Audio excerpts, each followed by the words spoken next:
عزیزان گرامی، مسلسل اسی آیت کے ذیل میں گفتگو ہو رہی ہے کہ ان الدین عند اللہ الاسلام، کہ خدا کے نزدیک دین صرف اور صرف اسلام ہے۔ خداوند عالم کا پسندیدہ دین صرف اور صرف دین اسلام ہے۔ واقعاً دین اسلام ایک ایسا دین ہے کہ جو ہمیں اچھائی کی دعوت دیتا ہے اور برائیوں سے روکتا ہے۔ اسی لیے اگر کوئی دین اسلام کی تعلیمات پر عمل کرتا ہے تو وہ خود اس کے لیے بھی فائدہ مند ہے اور دوسروں کے لیے بھی فائدہ مند ہے۔ خود اس کے لیے نجات کا ذریعہ ہے، دنیا میں بھی اس کے لیے فلاح ہے اور آخرت میں بھی اس کے لیے نجات ہے۔ کیوں؟ اس لیے کہ دین اسلام کی تعلیمات ایسی ہے جو انسان کو اچھے اخلاق کی طرف بلاتا ہے، بری باتوں سے روکتا ہے۔ تو جس طرح سے پچھلے جمعے میں اخلاق کے بارے میں بیان کیا گیا تھا، انشاءاللہ اسی گفتگو کو آگے جاری رکھتے ہوئے پیغمبر اکرم نے کس طرح سے اپنے اخلاق سے دین اسلام کو پھیلایا ہے، اور وہ کون سا علم ہے کہ جس کا سیکھنا ہمارے لیے ضروری ہے۔ امام کاظم علیہ السلام ارشاد فرماتے ہیں،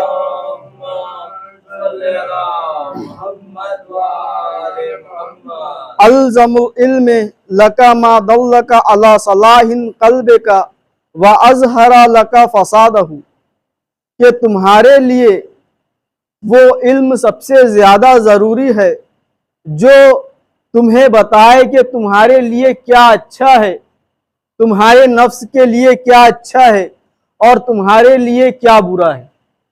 تو وہ کون سا علم ہے جو ہمیں ہماری اچھائی بتائے، ہمارے لیے کیا چیز بری ہے وہ بتائے؟ وہ علم ہے علم اخلاق، جو ہمیں بتاتا ہے کہ ہمیں کیا چیزیں کرنی چاہیے، کیا چیزیں نہیں کرنی چاہیے، لوگوں سے کس طرح سے ملنا چاہیے، لوگوں سے کس طرح سے برتاؤ کرنا چاہیے۔ اور پیغمبر اکرم کا یہ ہدف بھی بیان کیا گیا ہے، جیسا کہ قرآن مجید میں سورہ جمعہ میں خداوند عالم ارشاد فرماتا ہے، هو الذی بعث فی الامیین رسولا منہم یتلو علیہم آیاتہ ویزکیہم ویعلمہم الکتاب والحکمہ وان کانوا من قبل لفی ضلال مبین، کہ خداوند عالم نے ان جاہلوں کے درمیان رسول کو مبعوث کیا تاکہ وہ کتاب کی تعلیم دے، حکمت کی تعلیم دے اور تزکیہ نفس کرے۔ یعنی تعلیم کتاب اور حکمت کو مقدمہ قرار دیا گیا ہے تزکیہ نفس کے لیے۔ تو پیغمبر اکرم کی بعثت کا مقصد انسان کا تزکیہ نفس کرنا ہے، انسان کے نفس کو پاک کرنا ہے۔ تو پیغمبر اکرم نے اپنی تعلیمات کے ذریعے سے جو تعلیمات سے دور تھے ان تک یہ حکمت کی تعلیم پہنچائی اور ان کے نفس کو پاک کیا ہے۔ ایک شخص جو ایک دیہات کا رہنے والا تھا، وہ پیغمبر اکرم کے پاس آتا ہے۔ پیغمبر اکرم اپنے اصحاب کے درمیان موجود ہے، تبلیغ دین کر رہے ہیں۔ اب وہ شخص آ کر پیغمبر اکرم سے کہتا ہے کہ میں اپنے علم سے جان چکا ہوں کہ آپ اللہ کے بھیجے ہوئے سچے نبی ہے، لیکن اس کے باوجود میں آپ پر ایمان نہیں لا سکتا۔ جب اس نے یہ کہا کہ مجھے علم ہے کہ آپ اللہ کے سچے نبی ہے، لیکن اس کے باوجود میں آپ پر ایمان نہیں لا سکتا، تو پیغمبر اکرم نے دریافت کیا کہ جب تو جانتا ہے کہ میں اللہ کا سچا نبی ہوں، خداوند عالم کی طرف سے ہدایت بشری کے لیے بھیجا گیا ہوں، تو اس کے باوجود تو مجھ پر ایمان کیوں نہیں لانا چاہتا؟ اس شخص نے جواب دیا، ایسے ایمان کا کیا فائدہ کہ جس پر میں عمل پیرا نہ ہو سکوں؟ یعنی میں ایمان لا لوں اور اس کے بعد اس کی تعلیمات پر عمل نہ کروں، تو معلوم ہوا ایمان کب فائدہ دے گا؟ بندہ مومن کو ایمان کب فائدہ دے گا؟ جب وہ تعلیمات پیغمبر پر عمل کرے گا۔ یعنی جو تعلیمات پیغمبر نے ہم تک پہنچائی ہے، جو حکم قرآن ہم تک پہنچائے ہے، اگر ہم اس پر عمل کرتے ہیں تو وہ ہمارے لیے مفید ہے، اگر ہم عمل نہیں کرتے ہیں تو ایسا ایمان کوئی فائدہ مند نہیں ہے۔ تو اس نے اپنی وجہ بیان کی کہ میں ایمان کیوں نہیں لانا چاہتا۔ تو پیغمبر نے ارشاد فرمایا، ٹھیک ہے، لیکن وہ کون سی باتیں ہیں جو تجھے عمل کرنے سے روکتی ہے؟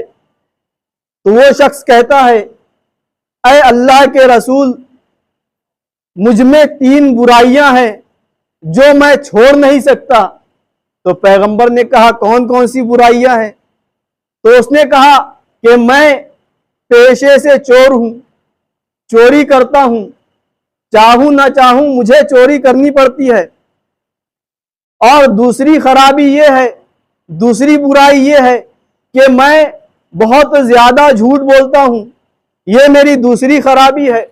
اور تیسری برائی مجھ میں یہ ہے کہ میں شراب بھی پیتا ہوں، اور آپ کے جو قوانین ہیں، آپ کا جو دین اسلام ہے، ان چیزوں کی اجازت نہیں دیتا ہے، اور میں اس پر عمل کیے بغیر رہ نہیں سکتا، لہٰذا میں آپ پر ایمان نہیں لانا چاہتا ہوں۔ اب دیکھیے، یہ طبیب حقیقی ہے، یہ جانتے ہیں کس مریض کا علاج کس طرح سے کرنا چاہیے۔ جب پیغمبر نے جان لیا کہ اس شخص میں 3 برائیاں ہیں، تو دیکھیے تعلیمات قرآن کو کس طرح سے پیغمبر اکرم نے لوگوں تک پہنچایا ہے، کس طرح سے لوگوں کو ایمان کی دولت دی ہے۔ اب پیغمبر اکرم اصحاب کے درمیان موجود ہے، اس شخص سے کہتے ہیں، تو یہ جانتا ہے کہ میں اللہ کا نبی ہوں، تو یہ جانتا ہے کہ میں سچا ہوں، تو اس بات پر تو مجھ سے ایک سودا کر لے، ایک سودا کر لے۔ تو اس شخص نے کہا کہ ٹھیک ہے، میں آپ کی عظمت کو دیکھتے ہوئے آپ سے یہ سودا کرنے کے لیے تیار ہوں، یہ معاہدہ کرنے کے لیے تیار ہوں، تو آپ کی شرطیں کیا ہے؟ تو پیغمبر اکرم نے کہا، دیکھ، 2 چیزوں کی چھوٹ ہم تجھے دیتے ہیں، لیکن تجھے ایک چیز پر عمل کرنا ہوگا۔ تو اس نے کہا ٹھیک ہے۔ اب جو اصحاب درمیان میں موجود تھے، جنہوں نے پہلے ایمان لا لیا، وہ سوچنے لگے اب گناہ کی چھوٹ مل رہی ہے، ہم نے پہل کر دی۔ اب پیغمبر سے کہتا ہے، مجھے کون سی چیز انجام دینی ہوگی جس کی بنا پر مجھے 2 چیزوں سے چھوٹ مل جائے؟ تو پیغمبر نے کہا، دیکھو، تم صرف جھوٹ بولنا چھوڑ دو، یعنی تم صرف سچ بولا کرو، باقی 2 چیزوں کی اجازت تمہیں میری جانب سے ہے۔ یعنی تم شراب پیو یا چوری کرو، لیکن تمہیں سچ بولنا ہوگا۔ تو اب وہ وعدہ کر لیتا ہے پیغمبر اکرم سے، اس نے وعدہ کر لیا کہ میں صرف اور صرف سچ بولوں گا۔ اب وہ اپنے گھر گیا، رات ہوئی، پیشے سے چور تھا، اب وہ چوری کرنے کے لیے نکلا، ایک گھر کے سامنے کھڑا ہو گیا، دیکھا کہ گھر والا گھر کے باہر نکل گیا۔ اب جیسے ہی وہ گھر والا گھر کے باہر نکل گیا، یہ گھر کے اندر داخل ہوتا ہے، ایک چادر بچھاتا ہے، چادر میں سارا سامان سمیٹتا ہے، سامان سمیٹنے کے بعد ایک لمحہ تھک کر بیٹھ جاتا ہے۔ اب ایک لمحہ غور و فکر کرتا ہے کہ میں نے یہ جو سامان سمیٹا ہے، یہ جو سامان چرایا ہے، جب میں یہ بازار میں لے جاؤں گا تو مجھے کہنا پڑے گا کہ یہ میرا سامان ہے، اور پیغمبر سے وعدہ کر چکا ہوں کہ جھوٹ نہیں بولوں گا، صرف اور صرف سچ بولوں گا۔ دیکھیے، اسی لیے علماء نے کہا ہے، ایک لمحے کی فکر 70 سال کی عبادت سے بہتر ہے۔ اس ایک لمحے کی فکر نے اسے اس گناہ سے روک دیا۔ اب وہ شخص سارا سامان چھوڑتا ہے، پریشانی کے عالم میں باہر آتا ہے، اور شراب خانے کی طرف آگے بڑھتا ہے۔ آگے بڑھنے لگا۔ اب جب اس کے قدم آگے بڑھے، پھر سوچا کہ میں شراب پی کر آؤں گا تو لوگ مجھے شرابی کہیں گے اور نشے کی حالت میں مجھے جھوٹ بولنا پڑے گا۔ پیغمبر سے وعدہ کر چکا ہوں کہ جھوٹ نہیں بولوں گا۔ اب یہ گھر اپنے واپس آ جاتا ہے، رات بھر بے چین ہے کہ مجھے اب پیغمبر کی خدمت میں جانا ہے۔ دیکھیے کس طرح سے پیغمبر نے اس مریض کا علاج کیا ہے۔ اب صبح ہوتی ہے، اذان صبح کے وقت پیغمبر کے پاس آتا ہے۔ جب نماز ختم کر چکے ہوتے ہیں، پیغمبر کے سامنے آتا ہے اور کہتا ہے یا رسول اللہ میں آپ پر ایمان لانا چاہتا ہوں۔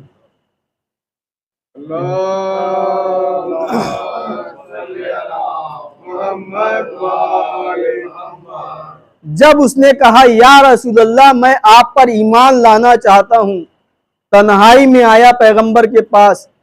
چونکہ پیغمبر نے جو چھوٹ دی تھی وہ اصحاب کے درمیان دی تھی، ایک مرتبہ پیغمبر کہتے ہیں ٹھہر جا، میں اپنے اصحاب کو بھی بلا لوں جو کل موجود تھے، کہیں وہ غلط فہمی کا شکار نہ ہو جائے۔ تو پیغمبر اپنے اصحاب کو بلاتے ہیں اور اصحاب کے درمیان اس سے پوچھتے ہیں کہ بتا تو کیا کہنا چاہتا ہے؟ تو وہ پیغمبر سے کہتا ہے یا رسول اللہ میں آپ پر ایمان لاتا ہوں، آپ کے خدا پر ایمان لاتا ہوں۔ آپ نے مجھے صرف جھوٹ سے نہیں روکا بلکہ تمام برائیوں سے روک لیا ہے۔ صلوات پڑھیں محمد وعلیہ۔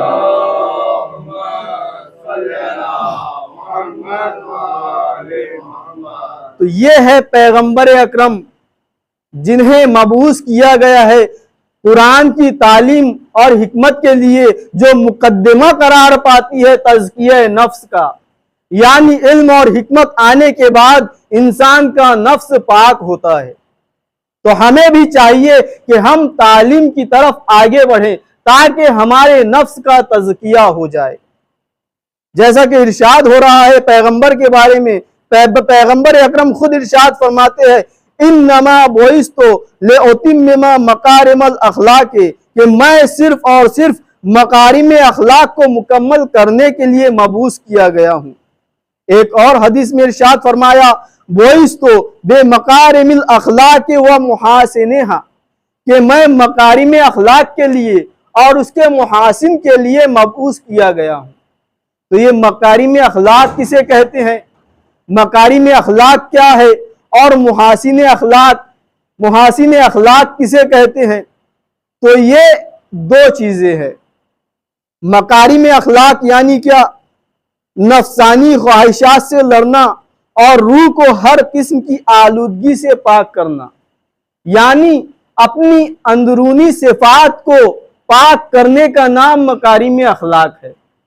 اپنے نفس کو پاک کرنے کا نام مکارم اخلاق ہے، جس کے لیے پیغمبر اکرم مبعوث ہوئے ہیں۔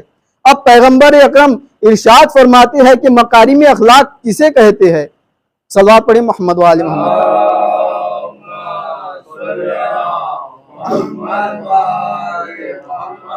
یہ مثال سے واضح کر رہے ہیں کہ اگر تم پر ظلم کیا، اگر کسی نے تم پر ظلم کیا ہو تو اسے معاف کر دو، یہ مکارم اخلاق ہے۔ اگر کسی نے بخشش اور احسان سے تمہیں محروم رکھا ہو تو تم اس پر احسان کرو، اسے بخشش دو، یہ مکارم اخلاق ہے۔ اور وہ تمہارے رشتہ دار جنہوں نے تم سے رابطہ ختم کیا ہے تم ان سے ارتباط قائم کرو، وہ رشتہ دار جنہوں نے تم سے قطع تعلق کر لیا ہے تم اپنی طرف سے پہل کرو، ان سے ارتباط قائم کرو، یہ مکارم اخلاق ہے۔ اور جس نے تمہاری بیماری میں تمہاری عیادت نہیں کی ہو، آپ بیمار ہو اور آپ کی بیماری کے لیے نہ آیا ہو، جب وہ بیمار ہو جائے تو آپ چل کر اس کی عیادت کے لیے جائیے، یہ مکارم اخلاق ہے۔ یہ اگر آپ ایسا اخلاق پیش کرتے ہیں، اگر سامنے والا کافر بھی ہے تو وہ آپ کے اس اخلاق کو دیکھ کر ہو سکتا ہے ایمان لے آئے۔ صلوات پڑھیں محمد وعلی محمد۔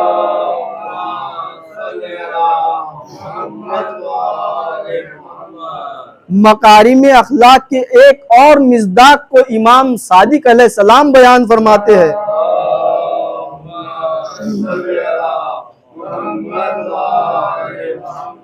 وہ کیا ہے کہ حق بات کو بولنا، حق بات کو بولنا اگرچہ وہ آپ کے نقصان میں ہی کیوں نہ ہو۔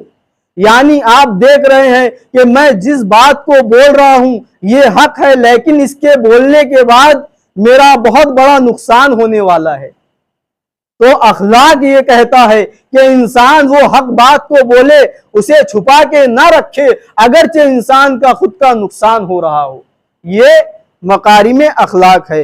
اور پھر جو دوسری حدیث ارشاد فرمائی پیغمبر اکرم نے، بے مکارم اخلاق و محاسنہا بعثت بے مکارم اخلاق و محاسنہا، کہ میں مبعوث کیا گیا ہوں مکارم اخلاق کے لیے اور محاسن اخلاق کے لیے۔ تو محاسن اخلاق کسے کہتے ہیں؟ محاسن اخلاق یعنی اپنا ظاہری اچھا بنانا، جو ظاہری طور طریقہ ہمارا ہوتا ہے، جو پہناوا ہوتا ہے، جو لوگوں سے ملنا ہوتا ہے، جو لوگوں سے بول چال ہوتی ہے، اسے اچھا بنانے کو محاسن اخلاق کہا جاتا ہے۔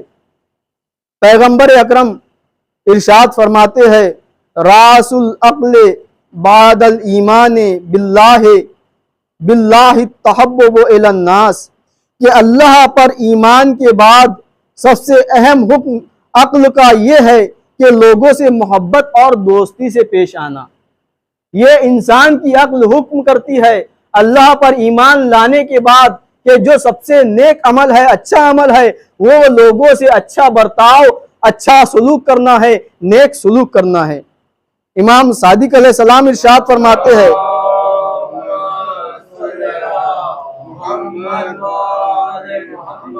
لوگوں سے نرم مزاجی سے ملو، لوگوں سے اچھے سے پیش آؤ، یہ انسان کا اچھا اخلاق ہے۔ صلوات پڑھیں محمد و آل محمد۔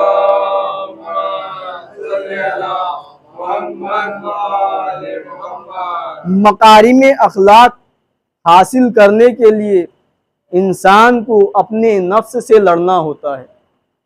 خواہشات نفسانی انسان کو اچھی چیزوں سے روکتی ہے، اچھے کام سے روکتی ہے۔ امام صادق علیہ السلام ہیں، آپ کے پاس ایک غلام ہے۔ امام مسجد میں تشریف فرما تھے، آپ جب مسجد آیا کرتے تھے تو آپ کا غلام باہر آپ کی سواری کی نگہداری کیا کرتا تھا۔ جب وہ غلام باہر کھڑا تھا تو خراسان سے کچھ لوگ آتے ہیں امام سے ملاقات کرنے کے لیے۔ ان میں سے ایک شخص امام کے غلام کے پاس آتا ہے اور اس سے کہتا ہے کہ اے شخص، تو امام کی غلامی چھوڑ دے اور مجھے امام کی غلامی دے دے، اس کے لیے میں تجھے اپنی پوری جائیداد دینے کے لیے تیار ہوں۔ جب اس نے سنا کہ یہ شخص پوری جائیداد دینے کے لیے تیار ہے تو وہ ایک مرتبہ کہتا ہے کہ میں اپنے آقا سے دریافت کر کے بتاتا ہوں۔ اب وہ امام کی خدمت میں آتا ہے اور عرض کرتا ہے، مولا، اگر مجھے خداوند عالم کسی راہ سے دولت دینا چاہ رہا ہو تو کیا آپ مجھے اس سے روکیں گے؟ تو امام فرماتے ہیں، میں تو خود تجھے عطا کرتا ہوں، میں تجھے کیوں روکوں گا؟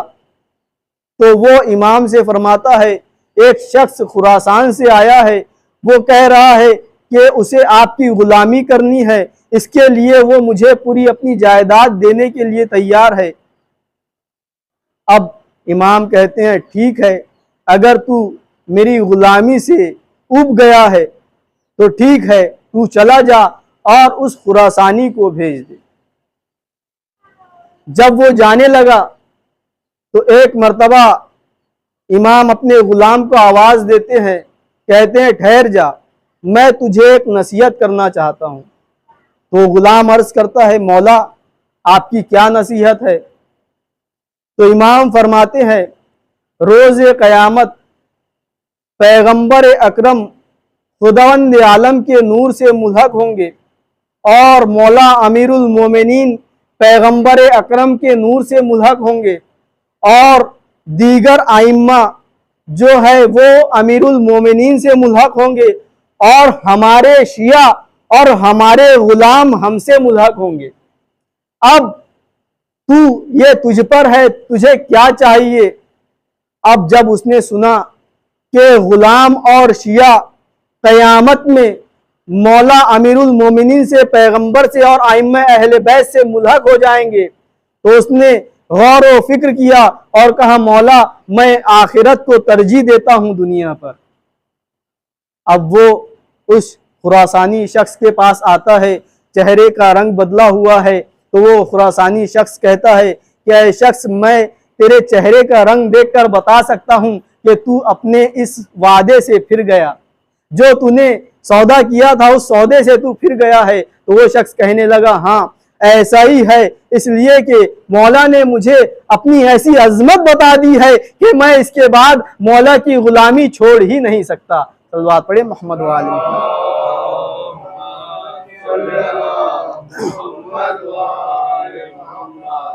تو وہ یہ خواہشات نفسانی تھی جو اسے مولا کی غلامی سے روک رہی تھی، لیکن امام ہے، چاہتے ہیں کہ ان کے چاہنے والے دنیا پرست نہ بنے، اس لیے مولا ہر موقع پر اپنے چاہنے والوں کی ہدایت کیا کرتے ہیں۔ تو ہمیں بھی چاہیے کہ ہم تعلیمات آل محمد سے اپنے اخلاق کو اچھا بنائیں اور بری باتوں سے، بری چیزوں سے اپنے آپ کو بچاتے رہیں۔ وصلی علی محمد وآلہ الطیبین الطاہرین۔